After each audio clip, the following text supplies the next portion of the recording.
Boa noite, irmãos. Graças e paz. Amém? Vamos abrir a palavra do Senhor em Apocalipse.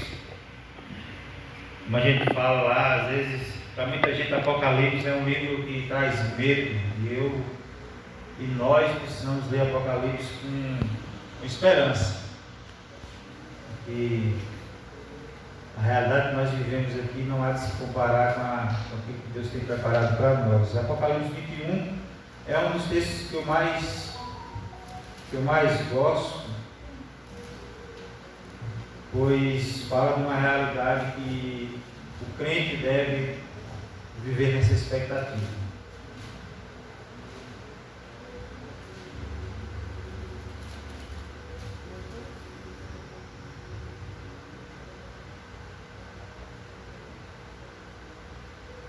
Amém? Diz assim a palavra do Senhor, Apocalipse 21: E vi novo céu e uma nova terra, porque já se foram o primeiro céu e a primeira terra, e o mar já não existe. E vi a santa cidade, a nova Jerusalém, que descia do céu, da parte de Deus, adereçada como uma noiva ataviada para o seu noivo. E ouvi uma grande voz vindo do trono que dizia: Eis que o tabernáculo de Deus está com os homens, pois com eles habitará, e eles serão o seu povo, e Deus mesmo estará com eles, e ele enxugará dos seus olhos toda lágrima, e não haverá mais morte, nem haverá mais pranto, nem haverá nem lamento, nem dor, porque já as primeiras coisas são passadas. E o que estava sentado sobre o trono disse: Eis que faço nova todas as coisas. E acrescentou: Escreve, porque essas palavras são fiéis e verdadeiras. Amém?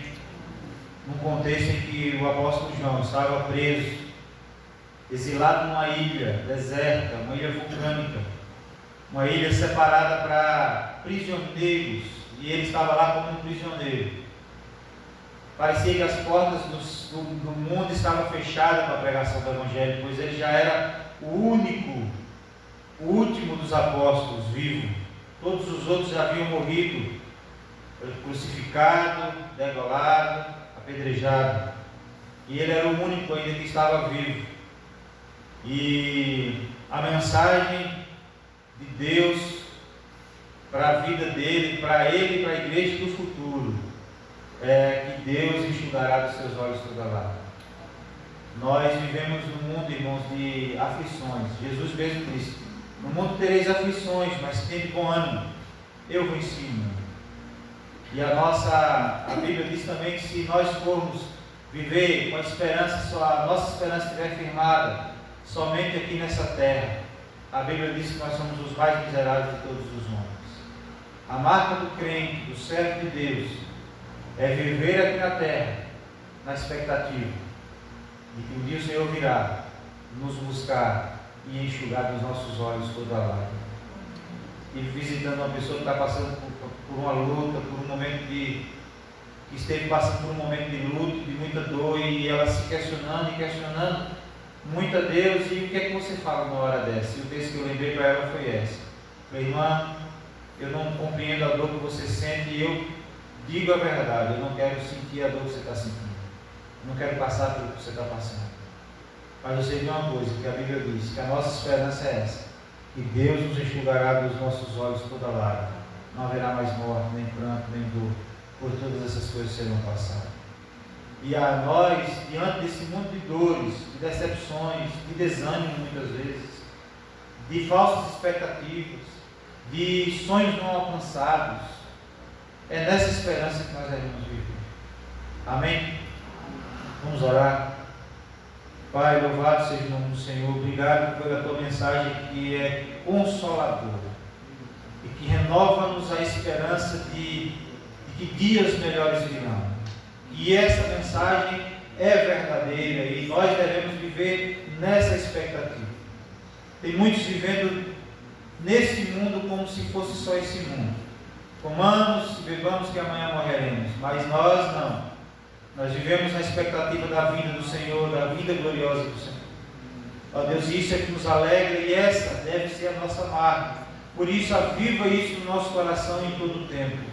Mesmo diante das lutas, das tempestades da vida, que o Senhor nos, ó Deus, traga esse entendimento que o Senhor virá para buscar o teu povo e nós vivemos nessa expectativa. Ó Deus, que nós possamos aproveitar esse encontro. Ó Deus, usufruir do que o Senhor tem para nós nessa noite. Ó Deus, não olhando para o cantor, para o grupo de louvor, para o louvor, mas olhando para a adoração, observando a adoração. Não olhando ou prestando atenção no pregador, ó Deus, mas observando a tua palavra, aquilo que o Senhor tem para nós nessa noite. Nós oramos assim em nome de Jesus e para a glória do Senhor Jesus. Amém. Vamos ficar de pé.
amarrados pelas algemas do pecado, e o Senhor nos resgatou, nos tirou das trevas, sua maravilhosa luz. Nós só temos a agradecer ao Senhor e render glórias a Ti.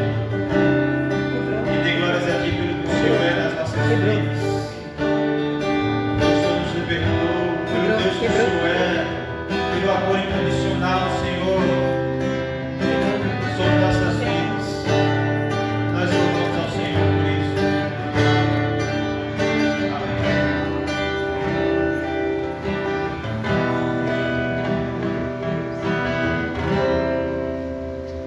Convidando a irmã Celita para estar louvando ao Senhor.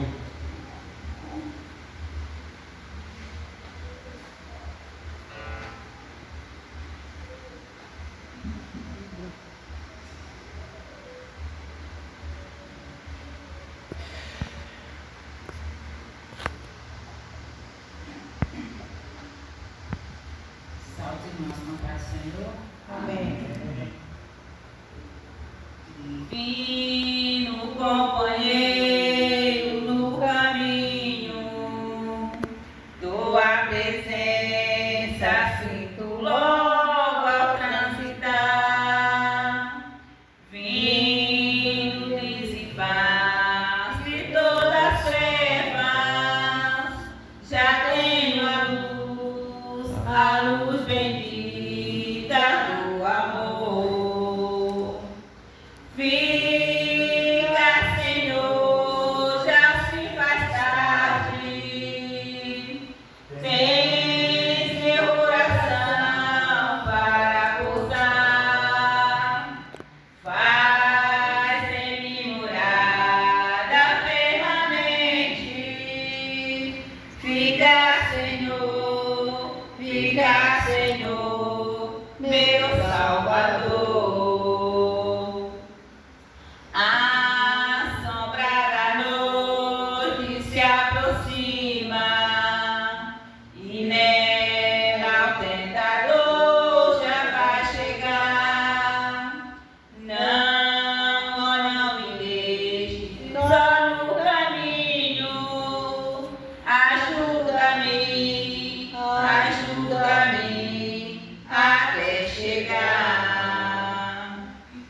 Fica, Senhor, já se faz tarde. Tens meu coração para pousar.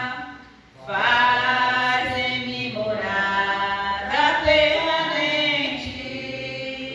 Fica, Senhor, meu Salvador. Fica, Senhor, já se faz tarde. Tens meu coração para pousar. Faz em mim morada permanente. Fica, Senhor, meu Salvador. Amém.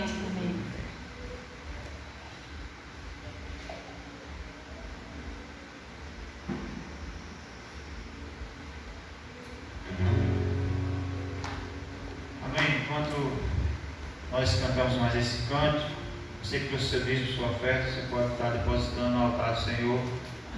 E também em forma de gratidão, de adoração ao nosso Deus. Amém?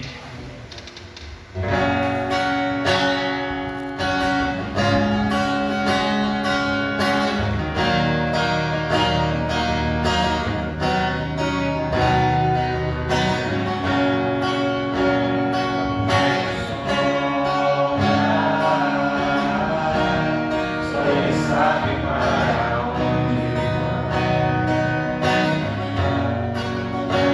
Ele está comigo.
Amém, irmãos? Vamos abrir a palavra do Senhor em Romanos 8, 28. Texto também bem conhecido.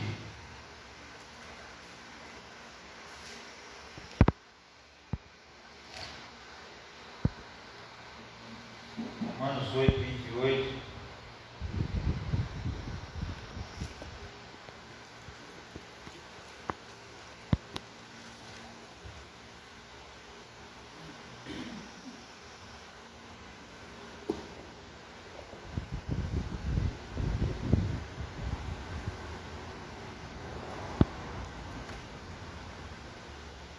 Amém? Diz assim a palavra do Senhor: e sabemos que todas as coisas cooperam para o bem daqueles que amam a Deus, daqueles que são chamados segundo o seu propósito. Eu acredito que para muitos dos irmãos esse texto já se parece comigo, porque é um dos meus textos e diante de muitos questionamentos, não sei se é só eu ou se vocês também fazem esses questionamentos, diante das tempestades da vida, esse texto me trouxe luz, como a palavra de Deus mesmo diz, né? Ela é luz, ela é lâmpada para os nossos pés e luz para os nossos caminhos. E esse texto me trouxe luz diante das tempestades, e diante das tempestades a gente se questiona, a gente questiona Deus, a gente questiona o nosso grau de fidelidade para com Deus. Muitas vezes, diante da tempestade, a gente questiona se Deus está conosco. Diante das lutas, às vezes a gente se questiona: será que Deus existe mesmo? Não sei se vocês chegam a esse ponto, mas eu já cheguei. E pensar: meu Deus, será que isso tudo é ilusão? É criado pelo homem? Não é loucura isso? E às vezes, diante das tempestades, a gente se revolta com Deus, a gente acha, e muito se prega hoje sobre esse evangelho de prosperidades, de encerramento das lutas, quando na verdade a Bíblia nos mostra que no mundo nós teremos aflições. E baseado nesse texto, eu quero trazer uma mensagem sobre para que servem as tempestades. Amém? Vamos orar. Deus, o Senhor é o Deus Todo-Poderoso. Que não importa as lutas que enfrentamos, o que vai fazer a diferença é com quem nós estamos, se estamos com o Senhor ou não. O que vai fazer a diferença nas nossas vidas é essa expectativa que temos da vida gloriosa do Senhor. Ó Deus, e pedimos perdão ao Senhor, porque muitas vezes diante das tempestades a gente questiona, a nossa fé muitas vezes é abalada, mas, ó Deus, diante das lutas, das tempestades da vida, o Senhor é conosco, e nós cremos nisso, e elas vêm com um propósito pedagógico de nos ensinar, ó Deus, a realidade de quem nós somos e quem o Senhor é das nossas vidas. Por isso, fale conosco nessa noite, ó Deus, em nome de Jesus, e para a glória do Senhor Jesus. Amém. Amém? Esse texto me trouxe luz diante de questionamentos. Os porquês da vida. E me fez lembrar das tempestades, das lutas. Porque as tempestades na palavra de Deus sempre representam as lutas que nós enfrentamos, as adversidades que vêm sobre nós, chamamos de ventos contrários. Lá em Lapão hoje nós tivemos chuva de vento e granizo. Caiu até árvore no meio da rua da praça. E aí eu comecei a pensar justamente nisso. As tempestades que vêm. Eu falei, meu Deus, se essa tempestade apertar, nós não temos telha para aguentar tudo isso. E aí a gente começa a ficar apreensivo, porque eu lembro que a chuva de granizo que teve lá em Lapão, eu era menino, pequeno ainda. Nós estávamos brincando no meio da rua de jogo de botão, e as bolinhas de gelo começou a cair na nossa cabeça e a gente correu para dentro do depósito do meu avô. E essa veio com muito vento, e aí eu pude entender que a gente começa a perceber como são as tempestades. Trazem medo.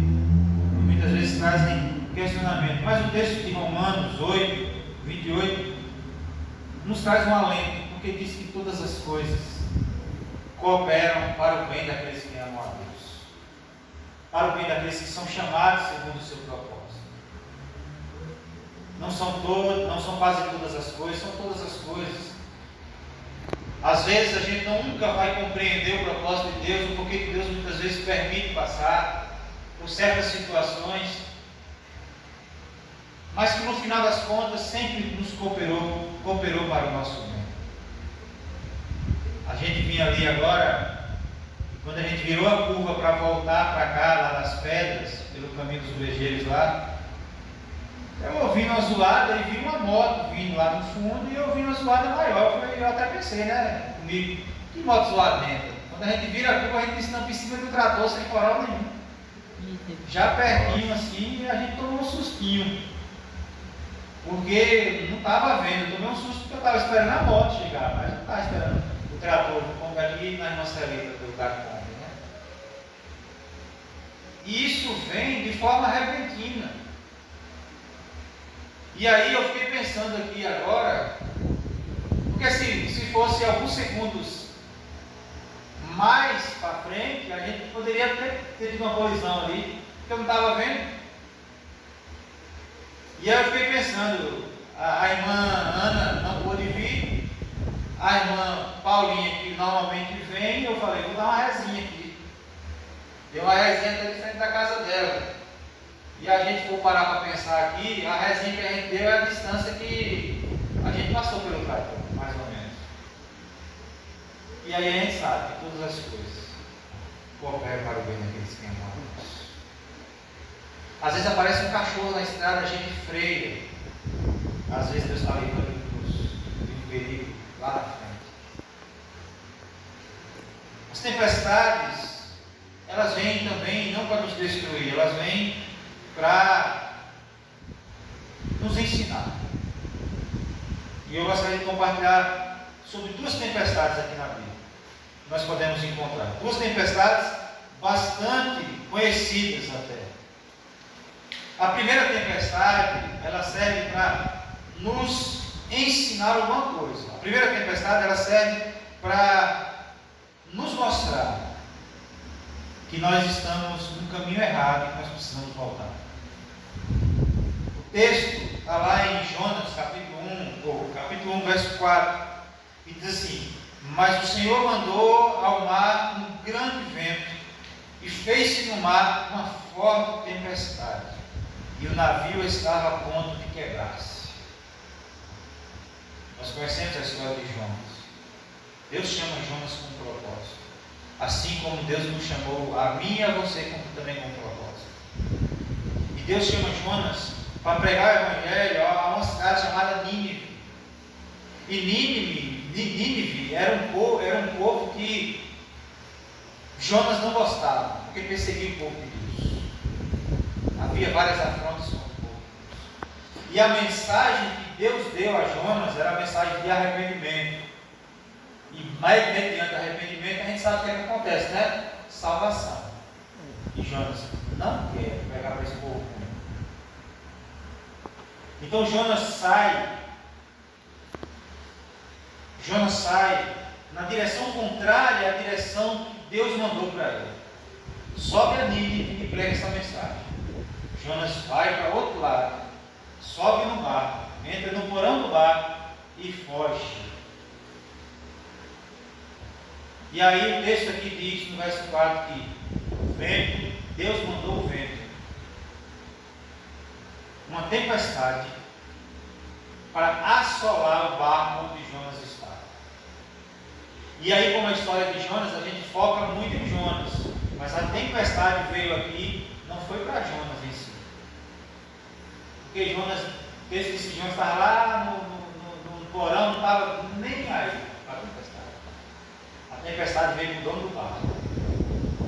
Sabe por que a tempestade veio para o dono do barco? Porque tinha algo dentro do barco dele que era contra a vontade de Deus. Tinha algo, o barco representa as nossas vidas. No barco da vida, nosso barquinho está, tem até as músicas, né? E aí, o homem tenta de todas as maneiras salvar o seu barco. Joga a comida fora, joga a carga fora, para ver se o barco fica mais leve.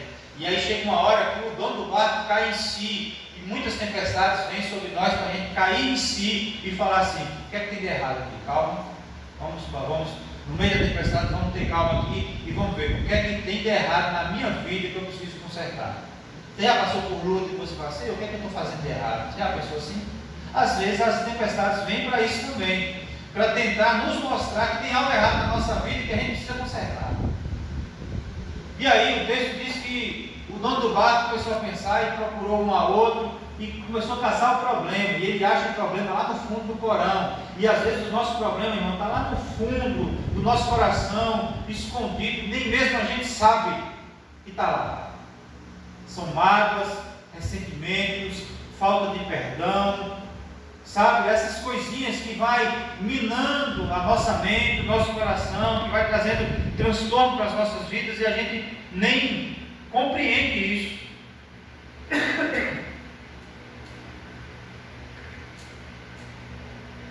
Muitas vezes. E o dono do barco acha Jonas lá escondidinho no porão. E eles jogam sorte, sei lá, pau ímpar seria jogo em pôr, não sei o que ele fez. Eles fizeram. E a sorte caiu sobre Jonas. E Jonas falou: é verdade, a tempestade só está acontecendo porque você me colocou no seu barco. Para a tempestade cessar, é só você pegar e me jogar fora no mar, em alto mar, que a tempestade vai cessar. É porque o Deus está me punindo, porque eu estou indo na direção contrária. E aí o dono do barco vai e pensa assim: se o Deus dele, só porque ele está aqui nesse barco, está trazendo uma tempestade dessa, imagine se eu jogar o servo dele no mar, o que vai acontecer? Aí ele ficou com medo. E às vezes, irmãos, a gente fica tentando negociar com o pecado, com aquilo que está de errado nas nossas vidas. Não, deixa ele quietinho no canto, eu estou vivendo a minha vida toda com esse pecadinho aqui, e deixa ele aqui, não vou jogar ele fora não, eu não vou tirar ele da minha vida não. E muitas vezes a gente fica com esse sentimento de que sabe que tem coisas para ser consertadas nas nossas vidas, e a gente não conserta. A gente quer continuar com o problema na nossa vida. A gente está agasalhado com o pecado ou com qualquer outro problema e a gente se acostuma com isso. O pecado, irmãos, é tão sorrateiro que às vezes a gente peca hoje e a gente fala: nossa, pequei contra Deus, Deus tem misericórdia. Amanhã comete o mesmo pecado e fala: Deus, pequei contra o Senhor. 10 dias depois ou alguns tempos depois, você nem percebe mais que está pecando, você nem sente a dor mais do pecado, você se acostumou ao pecado. Foi assim com o dono do barco, segurou o rapaz, Jonas. Chegou a hora que ele viu: não tem jeito não, vou ter que jogar o cara no barco. Que Deus tenha misericórdia de mim e tenha misericórdia dele. E joga Jonas no barco e diz que a tempestade cessou. A tempestade vem muitas vezes para denunciar aquilo que está de errado nas nossas vidas. A mostrar que tem algo de errado e que Deus quer trazer conserto. Porque ele zela em trazer conserto para os seus filhos. E nós já conhecemos a história. Jonas é logo jogado no mar, vem um grande peixe, engole ele, leva ele, vomita ele lá perto de Nínive. Jonas se arrepende no ventre do peixe. E aí a Bíblia diz que Jonas era não sei quantos dias para percorrer a cidade. Jonas percorre um dia só. Ou foi 2 dias, eu não lembro direito. E prega a mensagem de todo jeito, de qualquer jeito. E aí ela aprende outra coisa, irmãos. Só abrir só um parênteses aqui. A mensagem depende da motivação do pregador. Jonas queria que nem o povo ouvisse direito. E disse que trouxe arrependimento para aquela cidade que até os animais jejuaram. E Jonas ainda fica retrato daquela cidade, ouve a mensagem de Deus e se arrepende, porque ele sabe que Deus é Deus misericordioso e não ia destruir a cidade mediante arrependimento. Às vezes, irmãos, eu e você não queremos nem pregar a mensagem, não estamos nem com vontade de ir para o culto, mas independente disso, nós precisamos fazer, porque a mensagem é dele, a ele cumpre o propósito pela qual a mensagem ele trouxe. Amém? E a segunda tempestade,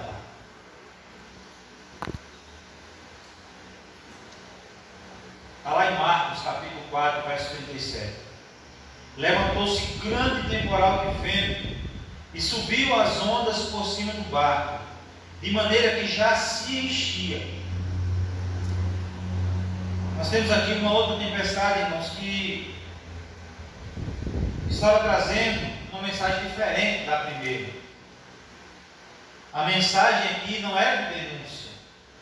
A mensagem não era de apontar, não era para observar o erro nas nossas vidas, mas uma mensagem de mostrar o poder de Deus nas nossas vidas. Amém? Essa não veio para trazer denúncia. E aqui, note que Jesus está no barco com eles.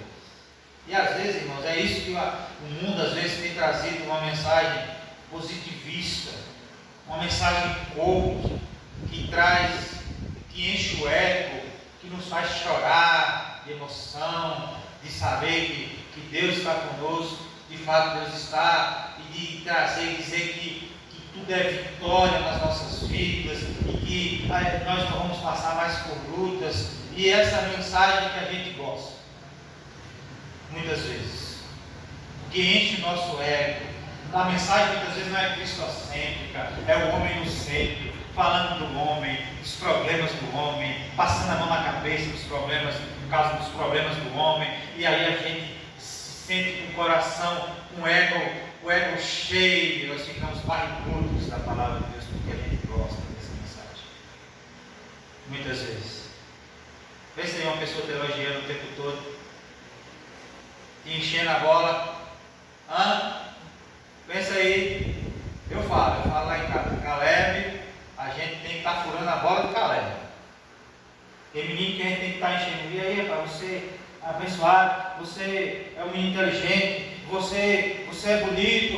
Você tem que estar pegando Caleb, furando a bola dele, que a bola dele já é muito cheia. Então eu falo assim, é por isso que tem hora que eu brinco. Aí ele fala assim, está maior do que o pai. Eu falei, mas ainda não aguenta cacete não. Vou para me dobrar, eu dobro. E aí ele fala, ele está ficando forte, está malhando. Eu falo, está longe ainda, viu, velho? Tem que treinar mais.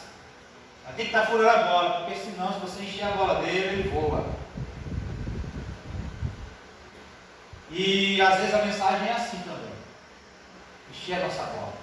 E a gente sai com a bola cheia. A gente sai, a bola chega e sai enxadrão, todo se achando.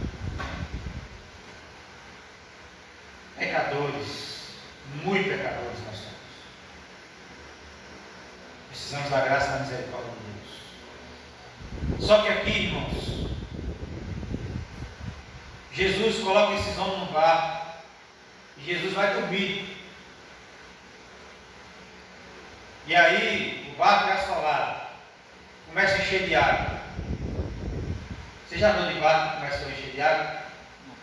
Eu já. Eu andei num barquinho lá num acampamento inteiro da Metodista, e lá era fundo, e aí tinha um barquinho lá, e todo mundo queria andar nesse barquinho, de repente o barquinho começa a entrar água, afundar, e aí a gente já tinha uma vasilhinha dentro dele, já vai começar a tirar, só que dessa vez nós não demos conta de tirar água do barquinho, e o barquinho afundou, e gente com medo, gente que não sabia nadar, e menino no meio, nós com medo, epa, segura no barco. E aí um que sabia nadar pulou e saiu puxando o barco para mais, e o outro saiu do barco, o barquinho afundou. E aí eu comecei a imaginar como é, no meio da tempestade, o vento revolto assolando a tempestade. E aí começa a imaginar, perdão do jeito que é, porque tem gente que é assim, né? Não tem negócio de esperar pelos outros, não. Ele vai lá e toma as atitudes. Eu imagino perdão desse jeito. E levantando e pegando um baldinho para poder tirar água do barco. Ei, tem que fazer alguma coisa para o barco não afundar. E de repente ele cansa e não consegue mais. De repente não consegue mais tirar água do barco. Ele fala, eita, não tem jeito não, a minha energia acabou. E a gente começa, Judas, sei lá, pessimista. Eu falei que esse negócio não vai dar certo, essa viagem ia ser tempestuosa. E começa João com aquela calma toda, com aquele amor todo, assim, gente, vai dar tudo certo, calma, onde esse barco está afundando? E aí depois, irmãos, de os discípulos tentarem de todas as formas salvar o barco, deixou por último aquele que poderia acalmar a tempestade, Jesus. Às vezes, irmãos, a gente deixa Jesus por último. Às vezes a gente tenta das nossas formas, a gente procura os nossos métodos, a gente confia na nossa própria força. Muitas vezes a gente confia no nosso próprio intelecto, a gente confia na força do nosso braço e a gente fala assim, eu vou conseguir fazer isso.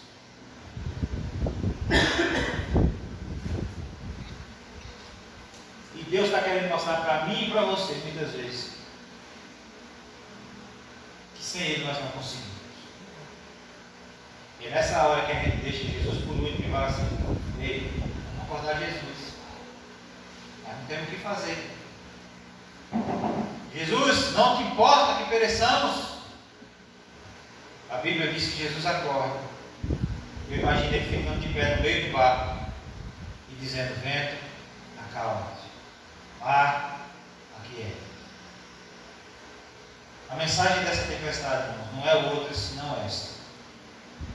Para mostrar para os discípulos quem estava com ele no barco, que tipo de autoridade ele tinha e o que ele podia fazer. Os discípulos não sabiam disso. Os discípulos andavam com Jesus, viam os milagres de Jesus, mas os discípulos não sabiam quem era Jesus ainda. E eles perguntam, quem é este que até o vento do mar lhe obedece? Jesus manifesta. Tem outra coisa que Jesus faz lá no meio do barco, para não ser isso? Jesus veio para manifestar o seu poder. E às vezes a tempestade vem nas nossas vidas, as lutas, as adversidades, só para nos mostrar quem é Jesus nas nossas vidas, que tipo de autoridade ele tem e o que ele pode fazer. E aí a gente aprende, não há nada, não há luta, não há adversidade que nós não podemos enfrentar. E o que vai fazer diferença nas nossas vidas é a presença de Cristo. No mundo nós teremos aflições. Existem pessoas hoje, irmãos, que estão revoltadas com Deus, que não compreendem a tempestade, não compreendem as lutas que vêm sobre as suas vidas, mas estão questionando e revoltadas com Deus. E a mensagem é essa: que todos nós passaremos por decepções, dias de riso, mas também dias de muitas lágrimas, de dor de cabeça, de choro. Mas se a gente compreender essa mensagem, de que o Senhor está conosco, combinando com a mensagem que eu li na abertura, de que Deus está conosco, e de que um dia Ele virá buscar a sua igreja, e que a gente precisa entender isso, que no mundo nós teremos aflições, e que mesmo passando por aflições, por lutas, Deus está conosco. Ele tem poder e autoridade para acalmar a tempestade. E se Ele não acalmar, Ele continua sendo Deus. Ainda que o nosso barco se afunde, ainda que nós pereçamos, nós temos a esperança viva, que é a vinda gloriosa dEle. E mesmo diante das tempestades, ainda assim temos motivos para glorificar, para adorar, para exaltar, para adorar o seu santo nome, para bendizer a Ele, porque Ele é Deus nas nossas vidas. E Ele está conosco, e Ele vai enxugar dos nossos olhos toda lágrima. Não haverá mais dor, nem pranto. Essa é a mensagem que nós precisamos compreender, irmãos. E essa é a mensagem que nós precisamos pregar, do Cristo que nos permite passar por lutas, mas que nos dará a vitória. Amém?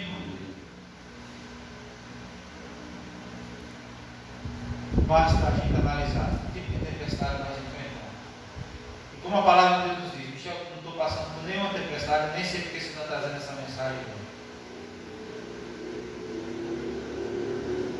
É que nós estamos correndo o risco de passar por tempestades. Se estamos vivendo nessa vida e passamos por. Corremos o risco de passar por tempestades. E a gente precisa entender que o Senhor está conosco. E que o Senhor não quer nos destruir, mas Ele quer nos ensinar, nos tornar mais fortes e crer no poder dEle. Os discípulos disseram, quem é este que até o vento do mar lhe obedece? Eles não tinham noção do que Jesus podia fazer. Mas nós olhamos para trás e vemos o poder de Deus se manifestando na vida daqueles discípulos. E aconteceu algo na vida daqueles discípulos, irmãos, que eles morreram por causa dessa verdade. Ninguém morre por uma mentira. Mas por uma verdade todo mundo está disposto a morrer. E é por essa verdade que nós estamos dispostos a passar pelas tribulações e pelas lutas que a vida pode nos oferecer. Amém? Que o Senhor, por sua graça, nos faça compreender essa mensagem para a glória dele. E que nos faça pregar essa mensagem também. Para que outras pessoas compreendam quem é Deus, o que Jesus pode fazer nas nossas vidas e a autoridade que Ele tem sobre nós, sobre as lutas, sobre esta terra. Amém? Vamos orar. Pai, louvado seja o nome do Senhor. Obrigado pela Tua palavra que nos alerta, mas também, ó Deus, nos consola.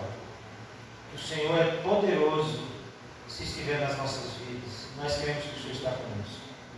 Tua promessa é que o Senhor estará conosco todos os dias até a consumação do século. Ó Deus, e essa deve ser a nossa esperança, de que o Senhor sempre está conosco. Não importa as tempestades que a vida nos proporciona, mas que ela possa nos ensinar e nos fortalecer para o louvor da glória do Senhor. Nós oramos em nome de Jesus. Amém. Amém. Louvado seja o nome do Senhor.